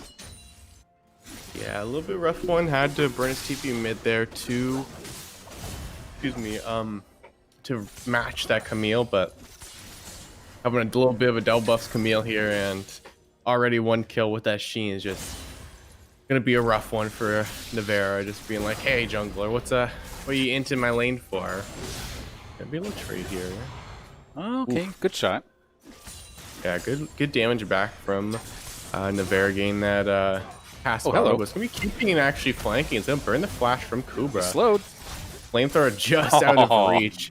If he was a little bit closer, that flamethrower would have just melted him and killed him there. I mean, best case scenario here for Kubra is the fact that he does still have that teleport available. He's not going to miss anything in regards to minions. Just quickly go back, heal, and teleport right back up to that top lane, as we do see from the mini-map. So he'll be able to keep this going. And while all of that was going down, we're going to have the first dragon of the game make this another one in the pocket of St. Clair. Yeah, I'm like 9% sure that's like a 97% first drag rate for St. Clair. I only seen them lose one drag early game. And it was like an 8-minute start, and they traded Herald for it. Well, I'll tell you what, in this Conestoga matchup in general, the 97 Dragon rate might as well be the entire Dragons in the entire series. I think of the 4 games that we've seen here, or of the 3 games and then going on to the 4 that we're seeing here so far, I think the Dragon that we saw Conestoga take last game was the first one they got in all of those games. So, yeah. Just brutal. Uh-oh, Lunar is getting himself jumped on here. Does have to deal with Active Force as well. Never a good taunt, though. Double taunt, but this is going to be the Galio ulti coming in hot. Going to try and assist with this battle as well. Good taunt's going to keep Active Force alive, but Q-Pain trying to cook him down. Barbecue in the Yeti, and he might be able to actually turn this into another one. Cooper's going to at least get one, but he's too weak to fight back, and that's going to be Q-Pain finding himself a double kill after getting involved in that river fight. Yeah, Lunar trying to get over the wall there with the blast cone, but he actually just sent himself kind of straight up into the air and found himself, but he dodged out of most of the CC there. It's going to be a flash in from Yanspo onto Sacred, going on to LKD now. Lazi taking some damage, but it's actually going to be the miss on the snare there from the Senna, so goes down to Mianspo, and in the end, I believe it was 3 for 3. This would have ended up being an extended 3 for 3, yeah. And I'm just like, does Senna have like no HP? Because I don't recall that W from Kaisa doing that much damage. It's very surprising to me because that's twice he's basically bursted LKD with that ability. Yeah, in early levels, when you stack up, you just hit him with your auto attacks, and W you do like basically 25% of their health with that. They're gonna find Lunar here on the invade. Takes away. Oh, actually, Lunar getting the level 6 proc, but he's just stuck in the air for so long. Does get taunted backwards. Lifts away 1 HP. The overheat coming from Q-Pain doing a little extra damage there, but just barely getting away. He did win the smite fight by like a sliver, gaining that level 6 from Active Force. And honestly, Q-Pain there with that that overheated or that super-powered Flame Spitter did a ton of AoE damage across the 3 members of St. Clair, completely deterring that. These jungle fight scenarios, those close quarters, of course, exactly where Q-Pain will want to fight in. And pretty much the majority of this Conestoga team composition, if they can find team fights in close quarters like that, in jungles, they can definitely pull off the combos that I was thinking about earlier. No. The little mislord there, he didn't get in the bush, so unfortunate. But as you can check, if you look at the scoreboard here, it looked like it was a bit of a misbuy from the side of Conestoga, as the Seraphine is farming and did sell it for that Vandal's our mirror, I believe. Univer taking some damage, getting rooted up, and basically even trade on both sides, getting hit by a tower a couple times. You're talking about this with this mirror here. Yeah. Oh, hang on a second. Ooh, we do early cleanse. Yeah, we have the engage right in the bot lane, but here comes Lunar Effect as well. Going to try and burst down Lazi. Good taunt's going to be taking care of that. That's going to be Lunar Effect getting himself on the board for the first time here in game number 2, taking down Lazi. So, does the killing spree mean just 3 kills, or you have to actually get it, say killing spree? Because oh no, just strictly kills in general. Sorry, should have clarified. It's looking a bit grim now for Lazi, as Cooper's only 1 kill away. Absolutely. See Frez jumping in here onto Nevra. Wow. That is a ton of damage coming out there from Frez's Galio. Nice little combo there to really put Nevra in a world of hurt. Going to be forced to play underneath the turret for at least a little while longer. Dragon just under a minute from spawning as well. We do see Lunar Effect after getting that kill, trying to get himself some vision around the area, keep it scouted out. But Saints, we know they have that Dragon in their minds, so you see already, Mianspo already planting some wards, getting everything all in position. We'll probably just see Cooper back here in a minute, and everybody's probably going to go dive that Dragon. Yeah, and it's looking like Lunar may get cut out as the snowball's coming straight from the top side. He gets hit by the Galio. Kaisa coming in from a top. It's going to be the flash coming in from Mianspo, but he's not going to find anything. The snowball going deep. They're looking for this kill, but the shield's going to come out, and it's going to be a disengage. A flash coming out of Q-Pain. It's going to be everyone healing back up a bit. Yeah, that Senna ulti from downtown. Yeah. Like, that extra, what was it, healing or shielding? When you heal and shield at the same time, it's healing. But yeah, healing and shielding the side of Conestoga. really deterring that one. And Saints with the Herald in hand, I don't even remember them picking that up, but Shelly's going to come play anyway.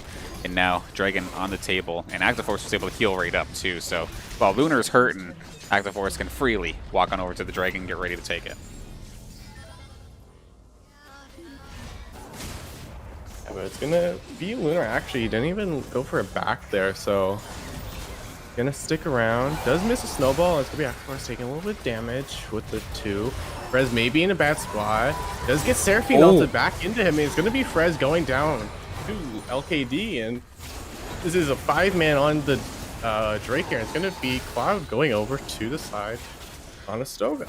Well, maybe they're kind of hesitating on it. The rest of the Saints are right around the corner. They very well could engage on this if they want to, but they are going to actually turn their tail and run. Miansfo got caught, and never mind. Actually, so did Active Force. He's going to get cooked. It's going to go over to Seraphine. It's going to be Sacred picking that one up. Can they find anything more? Never leading the charge, but he was kind of by his lonesome. Good thing he turned around. Otherwise, you never know. Last he could have popped him or something. But all right, that's a solid job there from Conestoga. They took care of Active Force, and even though Lunar Effect was pretty low initially, I guess that's one of the perks of having a Senna Seraphine as your bot lane duo. Just top yourself off nice and quick, and they were able to get that without question. Yeah, you know, you just got Seraphine heal and everyone's shielding them. You have the LKD on the Senna just sitting in the back line healing everyone, but it's looking like they're setting up for a little bit here. Cupane taking a little damage, and it's going to be engaged onto the Seraphine, gets stunned up and rooted. It's going to be engaged, Ignite going back. They're pretty on the side of the Seraphine, and LKD may be a bit of overextending, but they have the Hecarim coming in with the Sharon ulti. Maybe an overextension. Double TP coming for St. Clair, but this just may be too much. This flash coming in, and it's just going to be a bloodbath.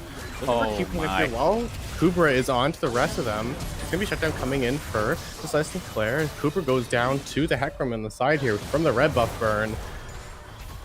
St. Clair looking like they want to try something here, but they don't have the members for it, and it's maybe Frez getting caught out again. Gus getting hit by the Navarro, and it's going to be actually him bringing him right on top of Active Force. This is going to be a clean delayed ace right here for the side of Conestoga. What on earth am I witnessing here? That is basically gift wrapping an ace to the side of Conestoga after just some... I don't know why those TPs just finished even. Like, you know you're going to be down. You're not as ahead as you thought. Granted, Lassie's going to try and turn this around. That's going to be the warning shot coming out here from Sacred, but it does not matter. Lassie shielding up as best he can with that ultimate. He's going to at least take care of the Senna. Can he keep himself alive? Sitting there with a thread of health. But it's going to be the flank Lunar Effect has returned. And before he can get the kill on the Nevra, it is going to be Lunar Effect taking him down. Miansfo is going to get absolutely baited and outsmarted, pull out the sirens, and he's going to almost go down. Never mind, going to turn this around. It's going to be Frez looking to do the same thing right back to them. And the only one getting baited and outsmarted here is me, apparently, because nobody goes down in that fight other than Lassie. I honestly just don't know what's happened. You have them fighting, you think it's going to be a winning fight for St. Clair, and then they put it back. Then you have Lunar coming in, killing Lassie, and then you got the Galley ulti on top, but... Cupane taking his name. Oh, that's a lot of damage from Camille. This may just be a solo kill for Kubra. That's gonna be a solo kill for Kubra up in top lane there, just 1v1ing. He just needs one opening, and he goes in there and absolutely slaughters you. Beautifully done there from Kubra, making mincemeat out of that poor rat in a mech. Takes care of it nice and quick. 3-3 now for Cupane as he goes into this 15 minutes. Better than, or pretty much the same actually, than his Victor from last game, because he was one of the few members who I would say was going either even or like relatively positive. But Frez has to be a little bit careful. Of course, LKD can poke him out if in position to do so. But now, lots of action actually near this top lane. Nevra might be having a party, and it's coming his way. Yeah, Never game Turtle here, just gonna be knocked up in the air forever, and CC. The taunt does come through, flash as well, but Lazi gonna take him down and looking for his tower, but Lazi may be on the wrong side of the tower now, and it's gonna be Cupane picking it up. We're looking for to finish it off, but may have over-greeted for it. Lunar going in, gets stunned, but kind of happy to be. Tower does go down 2 minions in the end. They really want to go for this, but they have no engage. Yeah, Lunar, if he wants to fire the ulti off, he definitely could alongside... well, no, Cupane doesn't even have the equalizer quite yet. It's just around the corner, so... They're going to be going towards this tower. What is going to actually end up occurring? We're going to see Mienzfeld actually take the engage, but it's going to be the instant stand united right onto Q-Pain. And that's going to be the equalizer right across everybody. These engages from St. Clair are absolutely god-awful here today in game number 2. But they're going to try and turn this around and make me eat my words at least with the 1-for-1. Yeah, and it's looking like it's not even going to end. The Frez is looking for more, but LKD is going to push his bot tower. And drag spawning in the next 30 seconds means they're going to have to go for a reset and look for this. And on the side of St. Clair, they're looking pretty good with the ultis, as they just burned off every single ulti from the side of Conestoga. So that is true. We're going to have to look for that damage. But Seraphine 1-0-9 right now, looking really good, as well as the Hecarim 5-2. I would like to point out, Kubra has hit the 3-kill mark, which means they're all tied he's up. on a killing spree. All tied up, and yes, he does have the killing spree for himself as well. But yeah, let's hope that this is just an absolutely calculated move from St. Clair. But I don't think this would be very calculated if the jungler goes down very quick. Kubra is here, and we'll have to see who else comes around the corner. Lassie and Mienzfeld coming from the other direction, but Active Force is going to get popped before this even gets underway. Kubra going to try and do the 1v2 in the back line. Actually has Lassie there with him. He's going to find one, trading it over to both those damage dealer. Nice flash away from Lassie, keeping himself out of the taunt range. He's going to find himself another one. Big shutdown onto Lunar. And there's going to be Frez and Lassie. Okay, Q-Pain going to flash out of dodge. Frez is just going to make his life a little bit difficult, chasing him down. But yeah, Kubra goes down. Active Force goes down, but it's the 2 down on the Saints, or 4 members of the side of Conestoga, plus the Mountain Dragon, giving Saints their second of the game. I'm just so baffled by the fact that St. Clair won that fight. You know, they almost lose everyone to a team that has no ultis. This should be just a winning fight, and if you look at it statistically, but just the pure damage coming out from the side of Conestoga almost just ripped apart, but they were able to get into that backline of Sacred and Lonkai with the Galio, with Leona and Ozzy ulting the back, but just maybe, Senna chasing down Lozzie, but able to get the invisibility and run away there.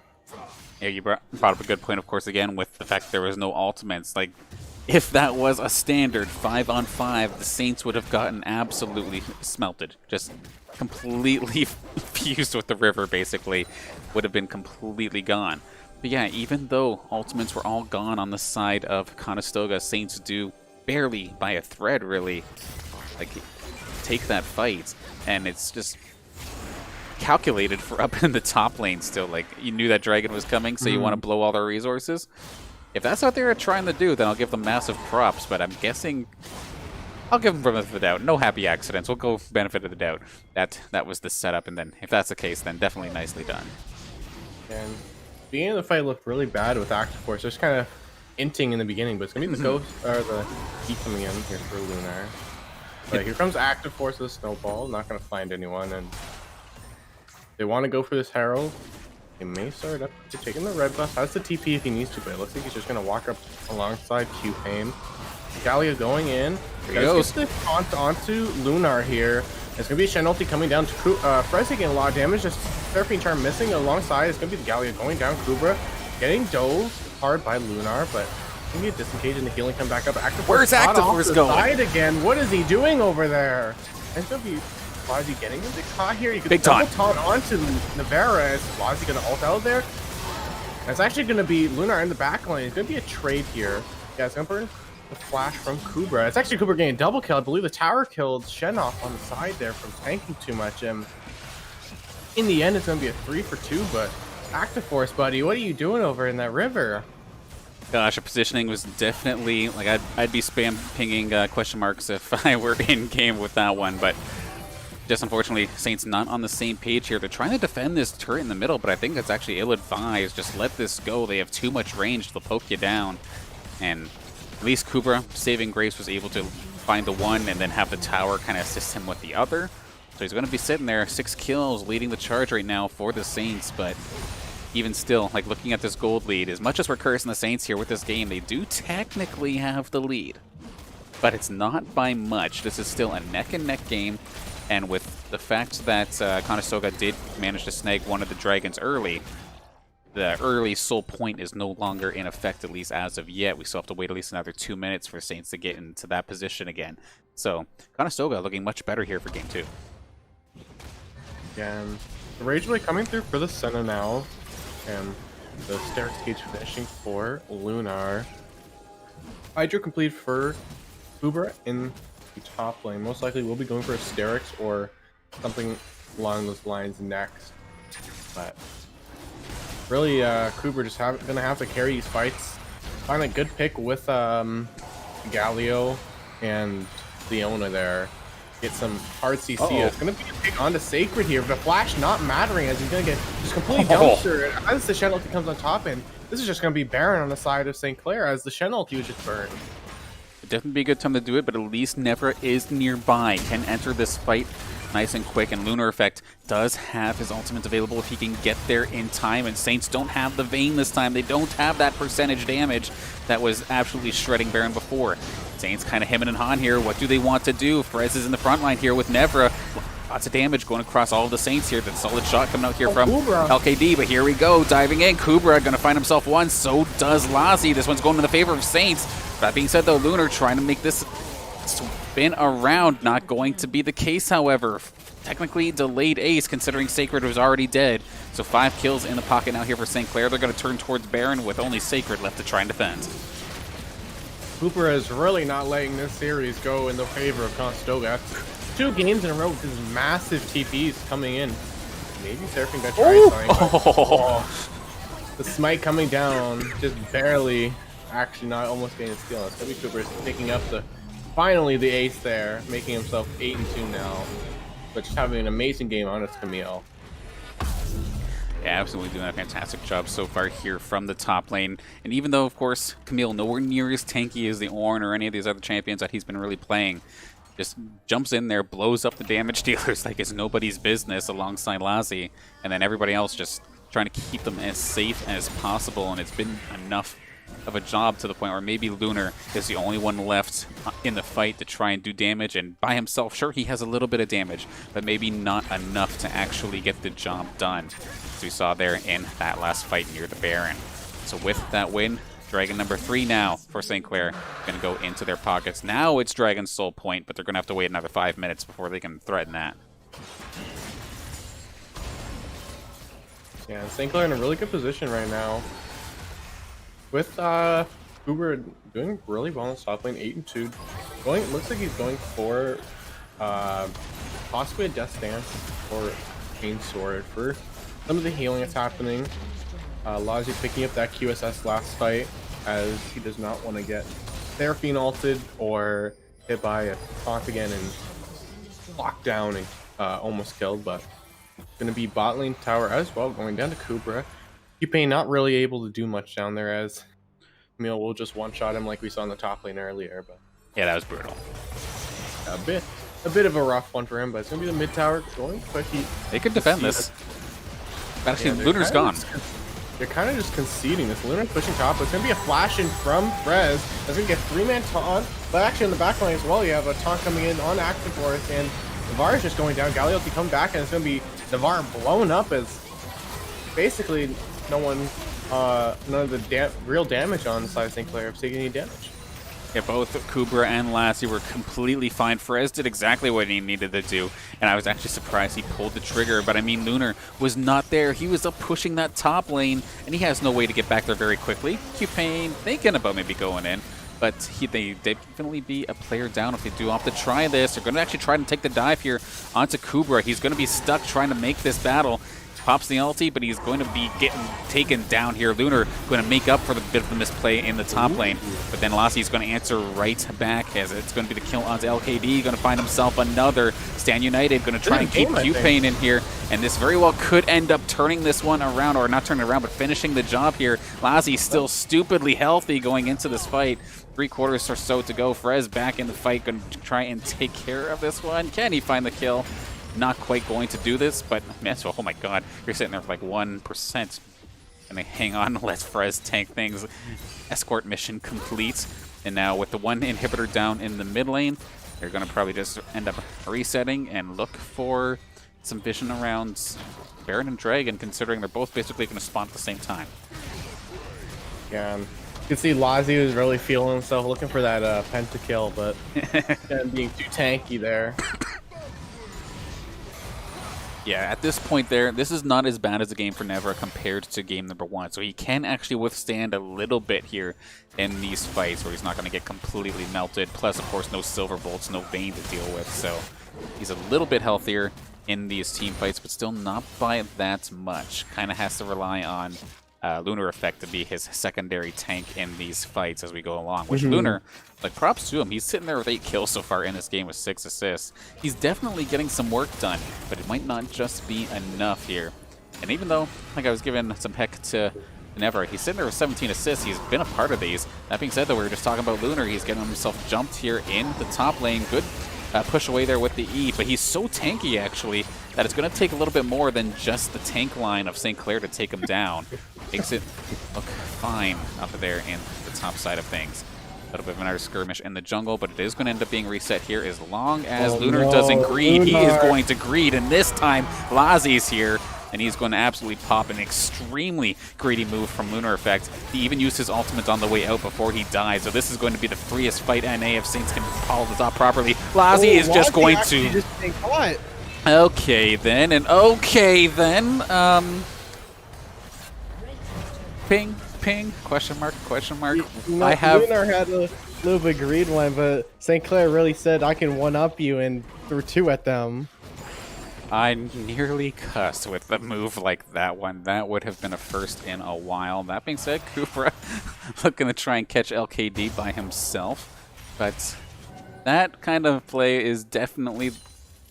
If you're like 20k in the lead in an ARAM or something like that, you see people do things like that.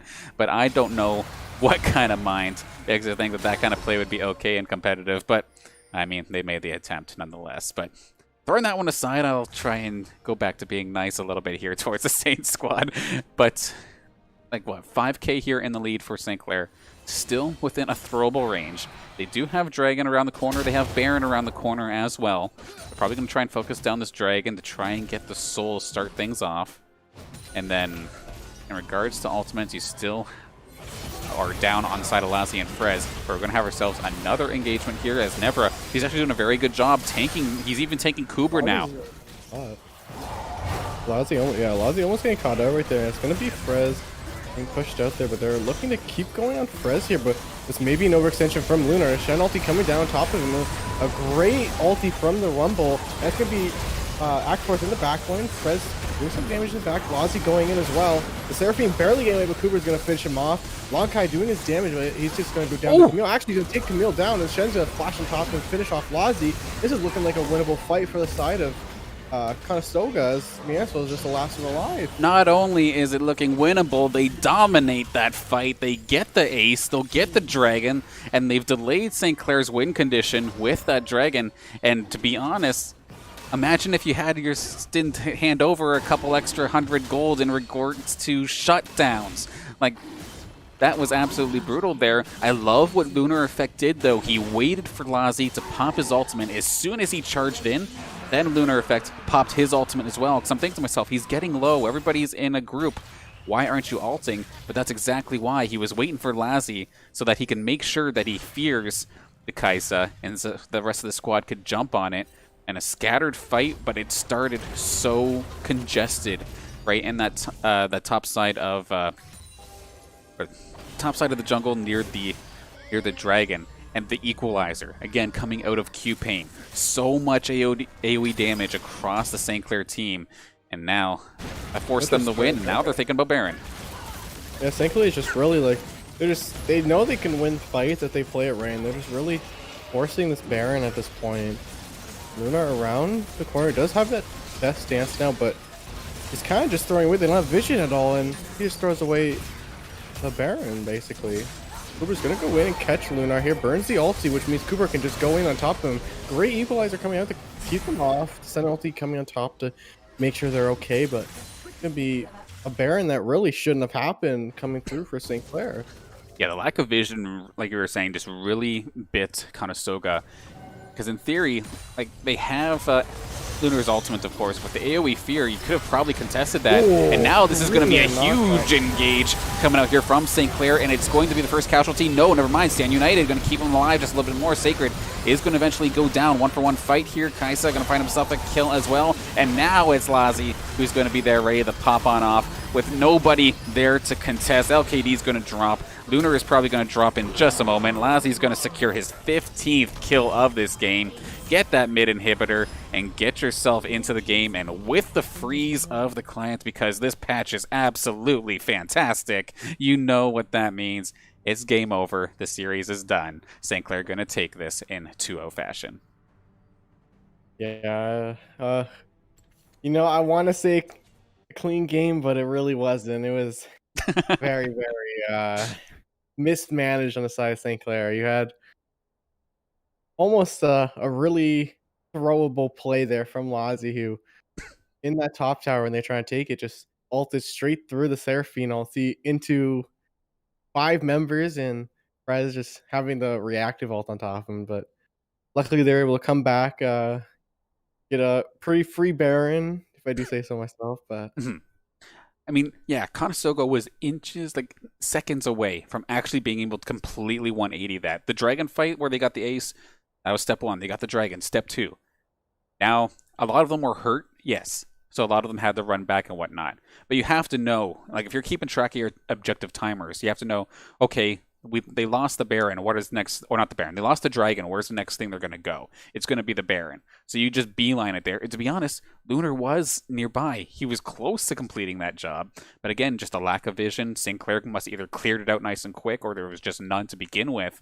And it just made it so that St. Clair could take that, which then just made that next fight next to impossible. And you caught Conestoga on their retreat. They did not get the kind of engage they wanted. I think the Hecarim Lunar Effect had blown his ulti prior to the fight actually starting. It was a best case scenario because not everybody was necessarily on the same page. The shots were not called where they needed to.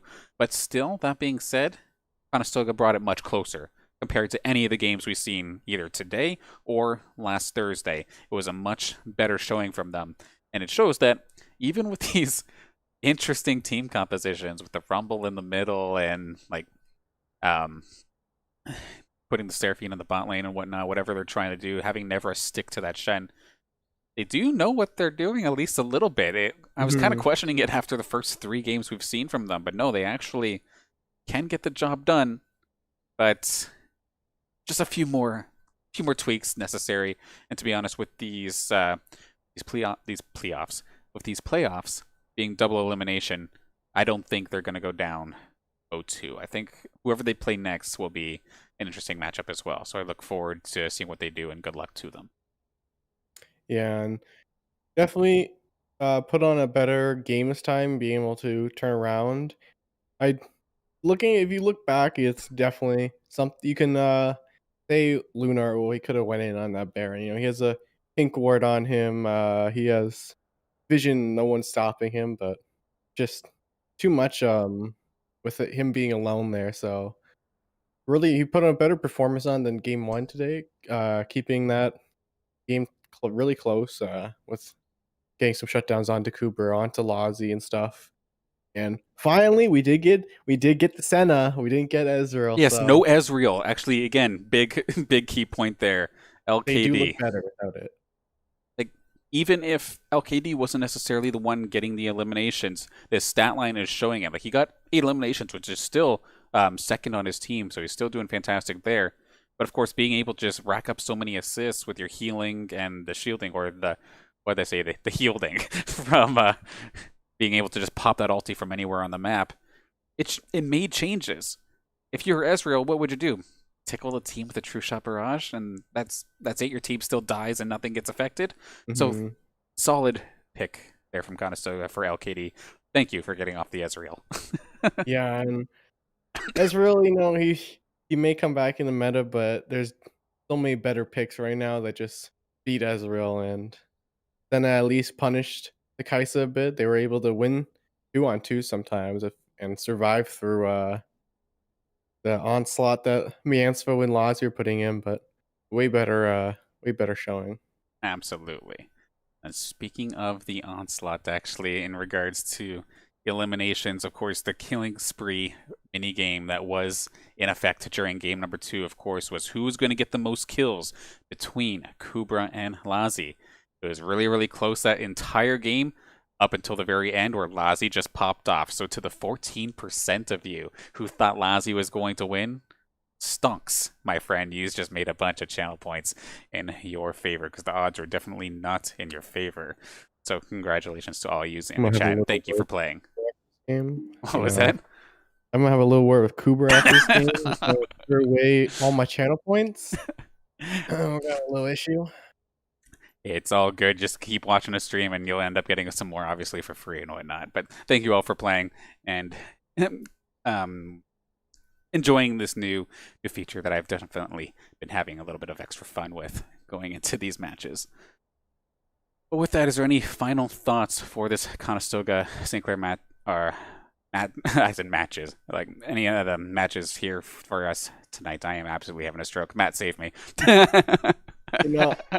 It's game 1 was pretty convincing, but Conestoga really showed what their potential is in that game 2. I think looking back on it, they can definitely come back. It's not over for them. They have that double limb, as you're saying, so very, very able that they could come back and maybe meet us somewhere along the bracket again in that later on.